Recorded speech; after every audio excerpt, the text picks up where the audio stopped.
Your soloing's coming along great. Don't worry, I can tell that from here. But you might have had one of those experiences at a rehearsal where someone suggested that the soloing is sounding a little bit simplistic because of an over-reliance on the minor pentatonic scale.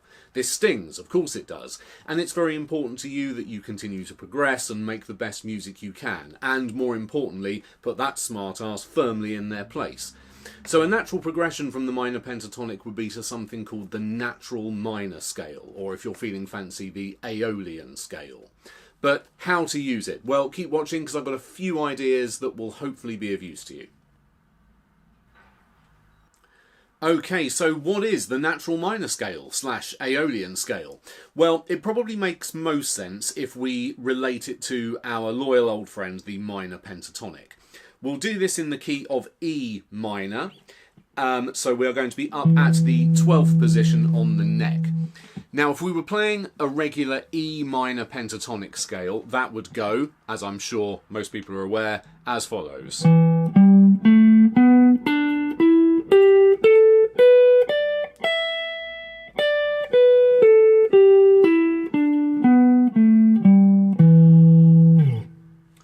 Where we go from 12 to 15 on the E string, that's E, G.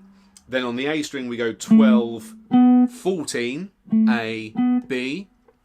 D string we go 12, 14, that's D, E. And on the G string we go 12, 14, G, A.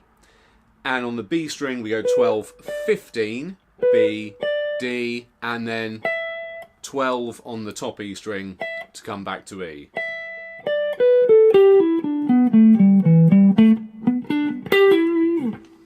Tons of great fun to be had there, and we're not abandoning that scale at all. We're just going to look at ways we can adorn it with a little bit of extra colour.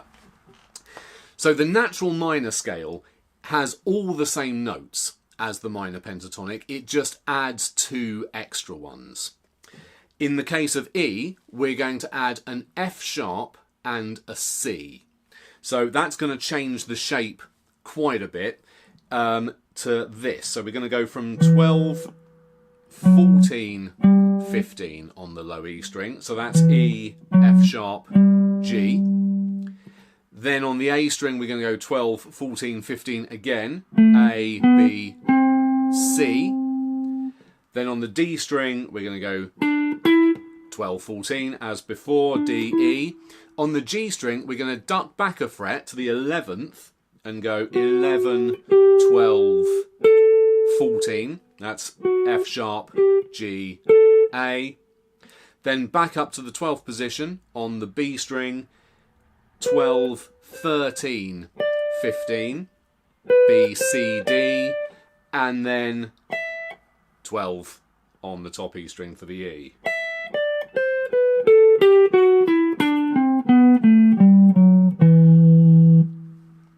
So the shape will probably feel quite different at first, but worth acknowledging that we have only added 2 notes, but obviously in over 2 octaves, so it feels quite a bit more cluttered than the minor pentatonic does.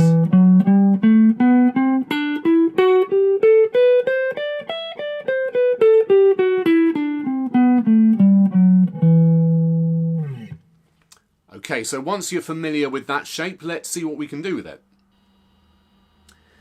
Now, an issue that I think a lot of people experience when they first start using this scale is that whereas all the notes in the minor pentatonic seem to sound pretty cool most of the time, the extra notes the natural minor scale gives us can feel a little bit difficult to get a handle on. For example, if we play this over a backing, a bit of an E minor loop here.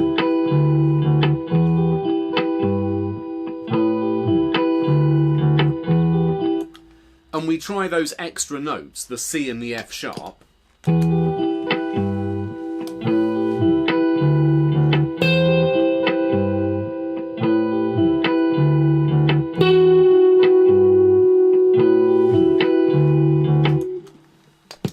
It might sound a little bit uninspiring when you first experience that, and you might feel like you just can't make this scale sound any good. But listen, it doesn't mean that you're a talentless moron. technically I suppose you might be, but I mean, there's no real reason that should stop you playing guitar anyway.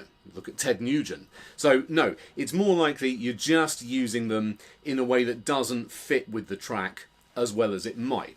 So if we take those notes again, it works a little bit better if we kind of use them fleetingly and resolve quickly to one of the other safer pentatonic notes. So for example, that C sounds a little odd if we overemphasize it and give it too much weight, which a lot of people do when they first start playing a new scale because they're so conscious of the extra notes. But if you use it quite sparingly and resolve to, let's say, the B, which is right next door,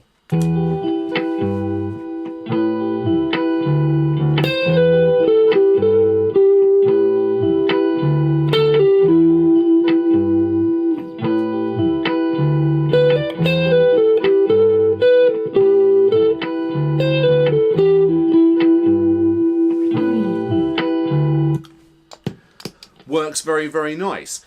The C, you see, is a semitone above the B, and the B is in the E minor chord.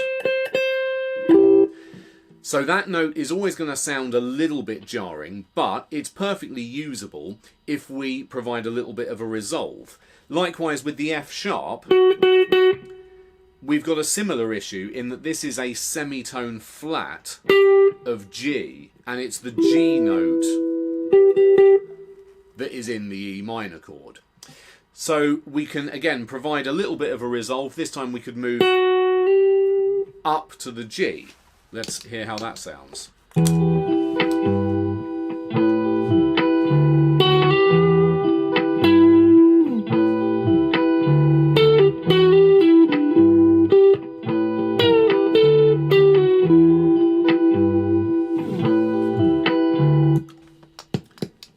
And works very, very nicely.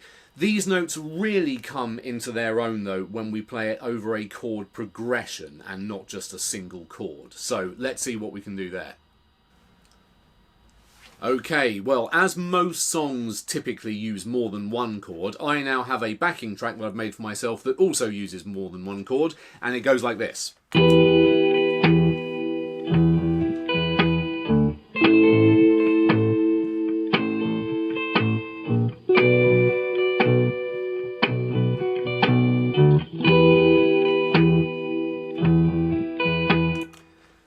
Fairly typical minor key progression where we're going from E minor to A minor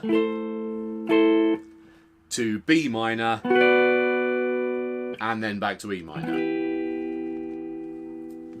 Alright, so now we've got a little bit more we can do with those extra notes. Let's look at that A minor first of all. An A minor chord, you may or may not be aware, is made up of the notes A, C and E. And you may remember that C note was one of our extra notes we got in the E natural minor scale. So whereas the C sounded a little bit off kilter when we kind of landed on it and spent too much time on it when we were playing over the E minor chord, it will sound really perfectly in tune with the A minor chord, because the A minor chord has the note of C in it. So if we can practice our timing a little bit and target that C note when the A minor chord comes up, it sounds like you're playing, dare I say it, quite sophisticated sort of lines that match the backing really closely. I will attempt to do that. Now I've talked it up. So there's the A minor.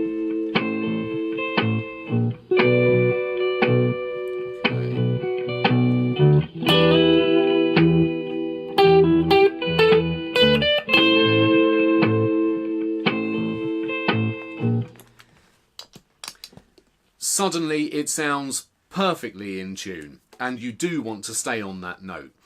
Then the B minor chord comes up. Now a B minor chord is made up of the notes B, D and F sharp.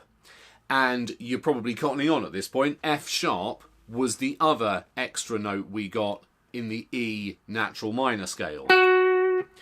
So where both of those notes sounded a little bit strange over the E minor, they will sound excellent over other chords within an E minor progression. So I'm going to target the C note over the A minor chord and the F sharp note over the B minor chord.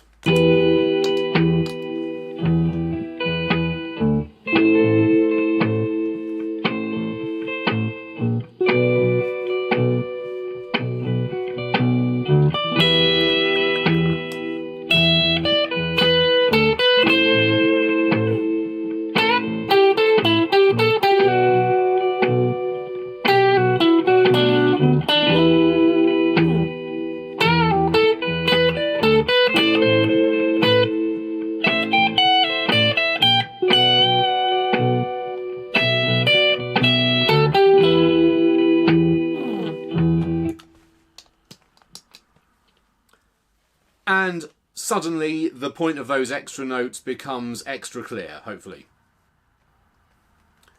So to start implementing some of this stuff, best place to start, I would say, would be to get yourself a natural minor backing track. There are plenty on YouTube. And make sure you pay attention to what chords are being played at any one time. And if you can, try and find out what the notes are within each chord and how that relates to the scale. It's a little bit of a task at first, but before you know it, that kind of thing just becomes completely instinctive. And it really pays to know a little bit of the theory with this stuff. But anyway, a few ideas to get you started there. Really hope that was useful. If so, please consider liking and subscribing, and I'll see you with something else very soon. Cheers.